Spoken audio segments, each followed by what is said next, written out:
तो चर्चा कर रहे थे संगत की।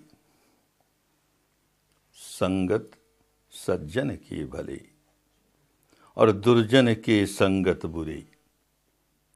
चलो इस चर्चा को जरा और आगे बढ़ाएं। ये इतना महत्वपूर्ण, गृहस्थ के लिए इतना महत्वपूर्ण अंग है, उसके मंगल का खूब अच्छी तरह समझना चाहिए। कबीरा संगत साधु की हरे और की व्याधि। अपनी व्याधि तो हरे ही, औरों की व्याधि हरे। कबीरा संगत साधु की हरे और की व्याधि, संगत बुरी असाधु की आठों पहर उपाधि। उपाधि ही उपाधि, उपद्रव ही उपद्रव। किसी बुरे व्यक्ति का संगत हो जाए तो शांति कहाँ से आएगी, चैन कहाँ से आएगी, सुख कहाँ से आएगा। तो इसलिए सजग रहना चाहिए कि हमें संगत करनी है तो साधु की करनी है। कबीरा संगत साधु की और जौ की भूसी खाए। खाने को अगर केवल जौ की भूसी मिलती है तो भी क्या हुआ, संगत अच्छी होनी चाहिए। कबीरा संगत साधु की जौ की भूसी खाए और खीर खांड भोजन मिले, साकट संग न जाए। किसी मूर्ख की संगत में नहीं पड़ जाना। भले खीर खांड मिले खाने को, उससे क्या हुआ, दुर्गति ही दुर्गति होगी, हानि ही हानि होगी। क्योंकि जैसी संगत होगी उसी ओर बहाव हो जाएगा, चाहे अनचाहे उसी ओर बहाव होता चला जाता है। कबीर तन पंछी भया, जह मन तह उड़ जाए। ये शरीर ऐसा पंछी हो गया कि ये मन उसको जहां चाहे वह उड़ा के ले जाए। मन जैसा चाहे वैसे ये तन करने लगे। जो जैसी संगत करे सो तैसो फल पाए, नियम है प्रकृति का। संगत कैसी कर रहे हैं, संगत बुरे की कर रहे हैं तो बुरा फल आएगा ही। संगत अच्छे की कर रहे हैं तो अपने आप अच्छा फल आएगा। हमें चिंता करने की जरूरत नहीं है। देखना होगा कि कौन व्यक्ति साधु है, कौन व्यक्ति सज्जन है, कौन व्यक्ति संगत करने लायक है। उसके स्वभाव को देखना होगा। साधु ऐसा चाहिए और जैसा सूप स्वभाव, सार सार को गहिल है और थोथा देय उड़ाए। सूप होता है ना, उसमें अनाज के छिलके भी हैं, अनाज भी है, तो उसको छटकते हुए भूस और छिलके तो दूर हो जाएंगे, अनाज रह जाएगा। ऐसा सार सार को गहिले और थोथा दिए उड़ाए। जो लोग साधु होते हैं वो औरों का भला करते हैं, और जो व्यक्ति औरों का भला करता है, कुदरत का नियम है, निसर्ग का नियम है कि उसकी भलाई भी अपने आप होने लगती है। औरों का उपकार करते करते अपना भला अपने आप होने लगा, अपना उपकार भी होने लगा। तभी कहा गया, वे रहीम नर धन्य हैं, वे रहीम नर धन्य हैं, पर उपकारी अंग बांटन वाले के लगे, जो मेहंदी का रंग।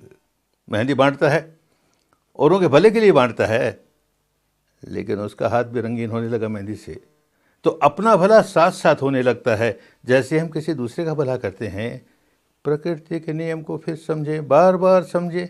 दूसरे का भला तब तक नहीं कर सकते जब तक हम अपने मन को मैल से मुक्त न कर लें। मन मैल से मुक्त हुआ तो परोपकार होना शुरू होगा, परोपकार होना शुरू हुआ तो निर्मल चित्त का लाभ हमें मिलने लगा। सारी बातें, सार को ढूंढना है तो भीतर जाना पड़ेगा। कोई समझे कि पुस्तकें पढ़ करके मैं धर्म के सार को खूब समझ गया, नहीं समझा भाई। अनुभूति द्वारा ही धर्म समझा जाता है, इन प्रवचनों से नहीं। प्रवचनों से एक प्रेरणा मिलती है, प्रवचनों से एक मार्ग मिलता है कि इस मार्ग पर चलना है, लाभ तो चलने पर होगा। पोथी पढ़ने से प्रेरणा मिलती है, यूं लगता है कि ये मार्ग है, इस पर चलना है, लाभ तो चलने से होगा। और सार को जानना है तो अपने भीतर अनुभव लेना पड़ेगा। बड़े बड़े भक्त, नरसिंह मेहता जैसा भक्त अपने यहाँ कहता है कि शरीर शोधे बिना, शरीर शोधे बिना सार नहीं सांपड़े, सार नहीं मिलेगा। शरीर के भीतर अनुसंधान किए बिना, सच्चाई का दर्शन किए बिना सार नहीं मिलेगा। पंडिता पार नहीं पाए पोथे, अरे पंडित, तुम्हारी पुस्तकों से कोई पार पड़ने वाली नहीं है, तुम पार जाने वाले नहीं हो, यहीं भटकते रह जाओगे। अंदर तुम सच्चाई को अनुभूति के स्तर पर जानो, शरीर के भीतर। नहीं तो समय ऐसे बीत जाएगा, जीवन ऐसे बीत जाएगा कि पोथी पढ़ पढ़ जग मुआ, पोथी पढ़ पढ़ जग मुआ, पंडित भया न कोई। सही पंडित नहीं, किताबों वाला भले हो, सही पंडित तो जब सज्जन बन गया तो सही पंडित हुआ। तो पोथी पढ़ पढ़ जग मुआ, पंडित भवा न कोई, 2.5 अक्षर प्रेम का, पढ़े सो पंडित होय। प्रेम में 2.5 अक्षर हैं, प्रेम शब्द में 2.5 अक्षर हैं। इनकी अनुभूति होनी शुरू हो जाए, अंतर्मुखी होकर चित्त को निर्मल करते करते करते ऐसी अवस्था पर पहुँचें कि प्रेम ही प्रेम, मैत्री ही मैत्री, करुणा ही करुणा, तो सही माने में पंडित हो गया, सज्जन हो गया। और जो ऐसा हो गया वो अपना भी कल्याण करता है, औरों का भी कल्याण करता है। सचमुच पंडित है तो क्या करेगा? विष का अमृत कर दिया। जहां विष फैला हुआ चारों ओर, विष का अमृत कर दिया।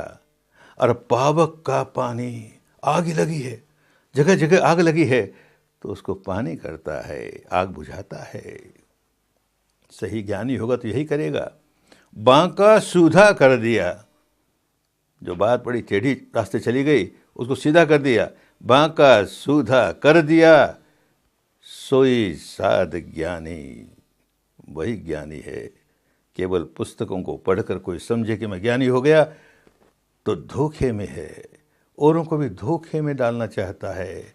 ज्ञानी वो जिसमें अनुभूति वाला ज्ञान जागा, प्रज्ञा जागी, प्रत्यक्ष ज्ञान जागा, पुस्तकों वाला नहीं, प्रवचनों वाला नहीं। वो तो प्रेरणा देने के लिए। अपने अंदर जो प्रज्ञा जागे, अपने भीतर अपनी अनुभूति से जो ज्ञान जागे, वो कल्याण करता है, अन्यथा कल्याण नहीं होता। तो उस तरह का ज्ञान जागे तो सही माने में ज्ञानी हो गया, सही माने में संत हो गया। और उसके साथ संगत करने में भला ही भला। और जो ज्ञानी नहीं है, अज्ञानी है, उसके साथ संगत करने में हानि ही हानि। तभी गुरु नानक देव जी ने कहा, नाल याने दोस्ती। अज्ञानी के साथ दोस्ती करे तो नाल याने दोस्ती, कदी न आवे रास। रास नहीं आएगी, उसका कभी भला होगा नहीं। वो तुम्हारे कल्याण के लिए नहीं होगी, अमंगल के लिए होगी। अज्ञानी तो अज्ञानी है, जो अपना भला नहीं कर सका वो किसी और का क्या भला करेगा। ऐसे व्यक्ति से दूर रहना चाहिए। ऐसा व्यक्ति की संगत हानिकारक ही हानिकारक होती है। एक घटना, एक व्यक्ति बहुत अच्छा ढोलक बजाने वाला, वाद्य बजाने वाला, अपने बेटे को तैयार किया, वो भी बहुत अच्छा ढोलक बजाने वाला। पास के नगर में जाएं, वहाँ कोई पर्व हो, उत्सव हो, विवाह हो, शादी हो, तो उसमें जाकर के वो अपनी कला दिखाएं और उससे जो पैसा मिले उससे अपनी रोजी रोटी पालें। ऐसा हुआ एक बार। लड़का तो लड़का, अभी अनुभव नहीं था, तो बहुत धन मिला। तो एक तो धन मिला, उसका नशा, और एक मेरे जैसा ढोलक वादक कौन, अरे इतना बढ़िया ढोल बजाता हूँ इसीलिए तो देखो इतना पैसा मिला। तो वापस अपने गांव की ओर जा रहे हैं। रास्ते में डाकुओं की बस्ती पड़ती है, छोटी सी पहाड़ी पर कुछ डाकू लोग रहते हैं। बाप कहता है कि देखो उस पहाड़ी पर डाकू रहते हैं, चुपचाप यहाँ से निकल जाओ तो ठीक है। कोई आवाज़ यहाँ करोगे, डाकुओं को मालूम होगा कोई राहगीर जा रहा है, तो एकदम वो आकर के हम लोगों को लूट लेंगे। इसको नशा है। कहता है कैसे लूट लेंगे, मैं ऐसा ढोलक बजाऊंगा कि सुनकर ये मुग्ध हो जाएंगे, बल्कि वो तो हमें इनाम देंगे। बाप समझाता रहा, बेटा माने नहीं। तो ढोल बजाता गया। सचमुच डाकुओं ने देखा, आवाज़ सुनी, अरे कोई जा रहा है, कोई यात्री जा रहा है, जरूर इसके बाद कोई धन हुआ, आया और लूट लिया। नहीं सुनता किसी का। अति में जाने वाले को, मूर्ख होता है तो अतियों में जाएगा, और अतियों में जाने वाले को सिवाय कष्ट के और कुछ नहीं मिलता, सिवाय दुख के और कुछ नहीं मिलता। इसीलिए किसी समझदार आदमी ने कहा, अति का भला न बरसना और अति की भली न धूप, इतना बरसे कि बाढ़ आ जाए, फसल खराब हो जाए, और वर्षे ही नहीं, धूप ही धूप, तो फसल नाश हो जाए। तो अति का भला न बरसना, अति की भली न धूप, अति का भला न बोलना और अति की भली न चूप। अतियों में जाएगा तो हानि के सिवाय और कुछ नहीं। मूर्ख नहीं समझता, समझदार आदमी समझता है कब बोलना चाहिए, कितना बोलना चाहिए, समय को देख करके ही बोले, और उतना ही बोले जितना कि कल्याणकारी हो तो ठीक, अन्यथा हानि हो जाएगी। तो कहा गया, समये मीठा बोलना। अब ऐसा समय है, मीठा ही बोलो। तो समये मीठा बोलना, अगर बोलना है तो मीठा, और वो भी समय के अनुसार। और समये मीठा चुप, एक समय ऐसा आता है कि चुप रहने में ही मिठास है, बोलोगे तो कड़वाहट आ जाएगी। इसलिए समये मीठा बोलना और समये मीठा चुप, और उन्हाले छाया भली और रज्जब शियाले धूप। उन्हाले धूप का समय हो तो छाया बड़ी अच्छी लगती है, और जब ठंड का समय हो तो धूप बड़ी अच्छी लगती है। तो समय के अनुसार ही काम करता है वो सज्जन है, संत है, समझदार है। लेकिन जो मूर्ख है उसे कौन समझाए। बाप भी अपने बेटे को नहीं समझा सका। कहा भाई ढोलक मत बजाओ, ये समय नहीं है ढोलक बजाने का, और वो कहाँ माना, सारा धन खो दिया। जो इतना मूर्ख है उसको 1000 समझाने की कोशिश करो, बदलने वाला नहीं है।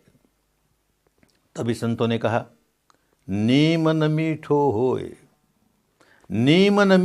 होय सींच भला गुड़ घी उसू। गुड़ और घी भी भले सींचते रहो, नीम मीठा होने वाला नहीं है। उसका स्वभाव खारापन लिए हुए है, तो खारापन ही प्रकट करेगा। कैसे सुधारें? कोई लोग ऐसे होते हैं जो अनेक जन्मों से मूर्ख, अनेक जन्मों से दुष्ट, कोई समझावन काम नहीं करती। तो जहाँ समझावन काम नहीं करती वहाँ समझाने के लिए व्यर्थ, प्रयत्न करना भी व्यर्थ। जैसे कहा कि भैंस के आगे बीन बजाए और भैंस खड़ी पगुराए। वो बीन बजाने क्या काम आए? उसको यही नहीं पता कि बीन बजाने भी कोई बड़ा अच्छी बात है और इससे बड़ा अच्छा वातावरण तैयार होता है, सुनने को बड़ा अच्छा लगता है, कुछ नहीं पता, तो वो तो पगुराती है केवल। बहुत सजग रहना चाहिए, और सजग रह करके ऐसे मित्र, गृहस्थ ना, तो जीवन में मित्र तो चुनने पड़ेंगे। कैसे मित्र? ऐसे मित्र चुने जो कि सचमुच सज्जन हो। ऐसे मित्रों से साथ न हो जाए जो नाम के मित्र हैं पर हानिकारक हैं। भगवान बुद्ध ने बड़े विवरण के साथ समझाया। उनकी वाणी पढ़ते हैं तो लगता है कि कितना दुष्प्रचार किया गया भगवान की शिक्षा के बारे में, कितनी डिटेल के साथ समझाते हैं कि ऐसे मित्र भी होते हैं जो पराया धन छीनने के लिए मित्र बने हैं। ऐसे मित्र भी होते हैं जो बड़ी बातें करेंगे, खूब बातें बनाए, वास्तविक काम नहीं करे, वास्तविक मदद नहीं करे। ऐसे मित्र भी हैं बड़े खुशामद करे, बड़ी खुशामद करे, और जहाँ विनाश हो वहाँ सहायक हो जाए विनाश में। बचें ऐसे मित्रों से, वो मित्र के रूप में हमारे दुश्मन हैं। भगवान ने खूब समझा के कहा, मित्र के रूप में दुश्मन हैं, उनसे बचो। जो सचमुच उपकारी मित्र होगा वो संकट में, सुख दुख में हमारा साथी होगा, हितैषी होगा, अनुकंपक होगा, तो काम की बात हुई। हमारे संकट में तो कहीं दूर रहा, मोही न दिखाए, और वैसे लंबी लंबी बातें करे, खूब खुशामद करे, खूब प्रशंसा करे, मौका आने दो मैं इतनी सेवा करूंगा, मौका आने दो मैं इतनी सेवा करूंगा, इतना भला करूंगा, और मौका आया तो मुझे नहीं दिखाए। इसीलिए किसी ने कहा कि कोई मित्र है कि नहीं है, कैसे जांचें कोई मित्र है कि नहीं है? तो कहता है कि रहीमन विपदा ही भली, रहीमन विपदा ही भली, जो थोड़े दिन होए। बहुत दिन होगी तो सहन नहीं कर पाएंगे, तो रहीमन विपदा ही भली, जो थोड़े दिन होए। उसका उपयोग हो गया। क्या उपयोग हो गया? कि हित अनहित या जगत में, जान परत सब कोई। मालूम हो जाएगा ये सचमुच हितैषी है, ये हितैषी नहीं है। विपदा आई तो परीक्षा होगी, संकट में ही मित्र की सही परीक्षा होए। संकट आया तब जानेंगे सचमुच मित्र है या नहीं है। तो आए विपदा थोड़े समय के लिए तो जांच सकेंगे। इसलिए जो समझदार आदमी है, भगवान का जो समझदार शिष्य है, वो सत्संग की ही कामना करता है, सत्संग की ही कामना करता है। जब भी कोई पुण्य का काम करेगा तो मेरे पुण्य के फल से मुझे अच्छी संगत मिले, बुरे से संगत न हो जाए। तो हर अच्छा काम करके एक समझदार गृहस्थ, एक धार्मिक गृहस्थ यही कामना करेगा, इमीना पुण्य कम्मेन मामे बाल समागमो। इस पुण्य कर्म के फल के कारण मुझे कोई मूर्ख का समागम न हो जाए। तो किसका हो जाए? सतंग समागमो हो, तू किसी संत का ही समागम हो। पुण्य इसलिए किया कि मूर्ख की संगत से दूर रहें, संगत मिले तो संत की मिले। याव निब्बाण पत्या, जब तक निर्वाण न प्राप्त हो जाए, निर्वाणिक अवस्था न प्राप्त हो जाए, तब तक कोई संत ही मिले। सत्संगत में ही कल्याण, बुरी संगत में पड़े तो अपनी हानि ही हानि। खूब समझदारी के साथ पहले तो ये समझें कि संगत करनी है तो भले की करनी है, सज्जन की करनी है। दूर रहना है तो बुरे से दूर रहना है, दुष्ट से दूर रहना है। फिर समझें कौन सज्जन और कौन दुष्ट, इसको जांचें। जांच करके जो सज्जन है उसकी संगत करें, जो सज्जन नहीं है उनसे दूर रहें। तभी कहा, क्षमा करें, न भजे पाप के मित्ते, न भजे पाप के मित्ते। भजन माने समीप जाना, संगत करनी। पापी मित्र की संगत न करे। न भजे पुरुषाधमे, जो पुरुष अधम है उसकी संगत नहीं। भजे थे मित्र कल्याण, जो कल्याण मित्र है उसकी संगत हो। और भजे थे पुरुषोत्तमे, जो उत्तम पुरुष है, संगत हो तो उसकी हो। सज्जन की संगत होगी तो कल्याण ही कल्याण, और कहीं दुर्जन की संगत हो गई तो अमंगल ही अमंगल। अमंगल से बचना है, मंगल में लगना है, कल्याण में लगना है। धर्म के रास्ते चलें तो मंगल ही मंगल, कल्याण ही कल्याण।